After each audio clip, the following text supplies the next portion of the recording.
Hello. Before I continue, yes, I am aware you can't see me right now. Prior to stepping out, I want you to visualize me based on this description. I'm a senior in high school, and I'm a part of the marching band and diving team. I have 2 siblings and plan to attend college in the fall.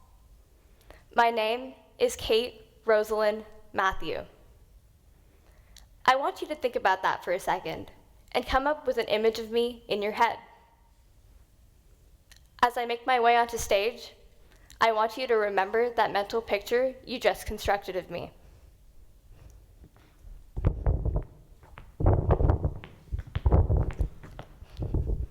Now, some of you may be questioning that image in your head, and that is completely normal. I mean, do I look like a Kate Rosalind Mathew? Unless you've previously met me or remember my pictures from the bio in the lobby, I would not be surprised if you were expecting a fair-skinned girl, maybe with blonde or dusty brown hair. This has been my reality since day one. During attendance on the first day of a new class, when I catch an unexpected reaction from a teacher after yelling, "Here," louder than most of my classmates, or when I talk to someone on the phone versus meeting them in person for the first time. By now, I have gotten used to the conversation pattern. The questioning, the thinking, the hand raising, all of it. My name has become a conversation piece with frequent questions such as, "Why is your name Kate? Are you half white? What is the origin of your last name?" This has been something that has pulled me through most of my areas of life, and instead of getting into a long conversation about the Catholic community in India, my ancestry results from my parents' 23andMe genetics tests, and how my last name is a westernized form of Matthias, I respond, "My parents like the name." But the 3 words that make up my name mean so much more, influencing almost every aspect of my life. At school, I have to participate more, get involved more, and introduce myself more than most people do, just to get others to put my name to my face. Coupling my name and my friends, there have been times I didn't feel like I fit into my ethnic background. To get people to think of me as the entity that goes with Kate is harder than many people may think. Now, why do you think this is? I spent a long time wondering why my name caused so much confusion. Frankly, I was entirely puzzled. This was until one afternoon my freshman year, when I was practicing for a Socratic seminar on racial biases, where I came upon the term unintentional bias. What exactly is an unintentional bias? As described by the UCSF Office of Diversity and Outreach, unintentional or unconscious biases are social stereotypes about certain groups of people that individuals form outside their own conscious awareness. Everyone has unintentional biases about various social and identity groups, and these biases stem from one's tendency to organize social worlds by categorizing. As I took a closer look at the world around me, I started to realize how much of a role unintentional biases play in our society and how I was not only a victim, but a perpetrator of it.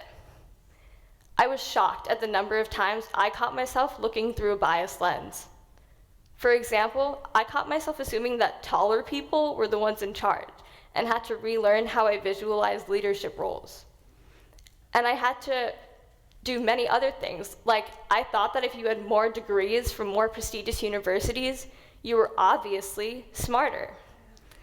I realized how pervasive this issue was in almost every area of life. People have unintentional biases about age, race, gender, clothing brands, body weight, and even hair length and voice. We often think about the big picture systematic biases, but also often forget the smaller situations in our daily lives. For example, I was teaching my normal 9 a.m. Saturday swimming lessons this past summer for ages 5 and under. Since this was an excited bunch, we always taught in pairs. My co-instructor was a year or 2 younger than me, and as we started our lesson, I immediately assumed that I was the de facto leader. I realized my error and took a step back.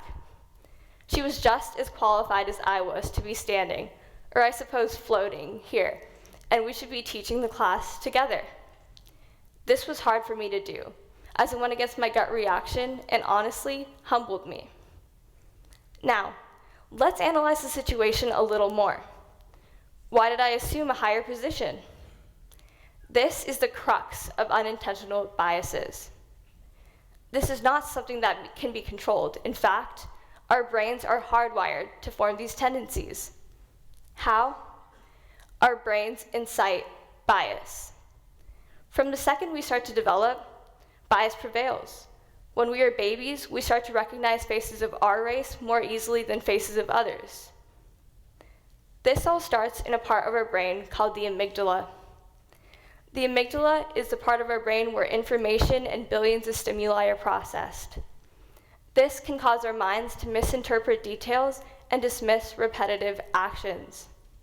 Over time and experiences, the amygdala learns what is common, causing an instant reaction without thinking. Similarly, the hippocampus is involved at the origin of this bias. The hippocampus is the part of our brain that connects new information with previous memories, and this can cause our minds to be different because of data that can be mistakenly determined as correct based on previous experiences. Finally, the left cerebral cortex also plays a vital role.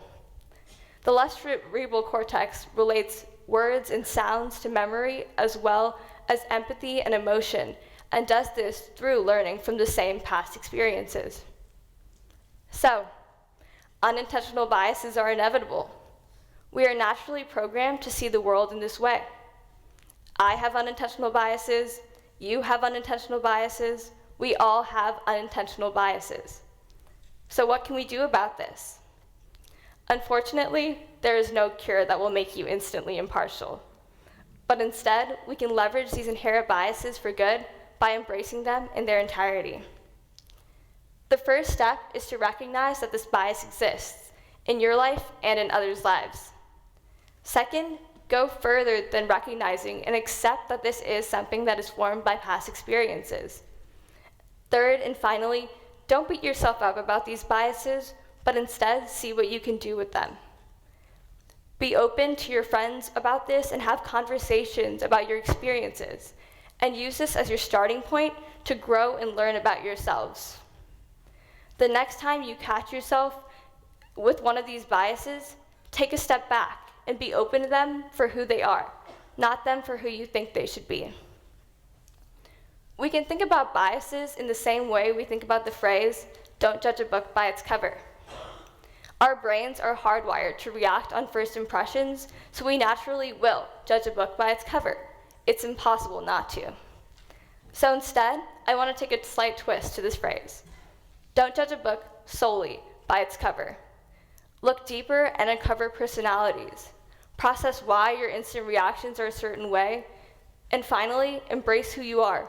There is no one out there quite like you. I try to enforce the same mantra with my name. Of course it doesn't feel great to be questioned constantly, why Kate, Rosalind, Mathew? But instead, I understand why this is happening. And instead of getting into a long conversation about how our brain works, now, when people ask me why my name is my name, I offer a counter question. Why not? Thank you.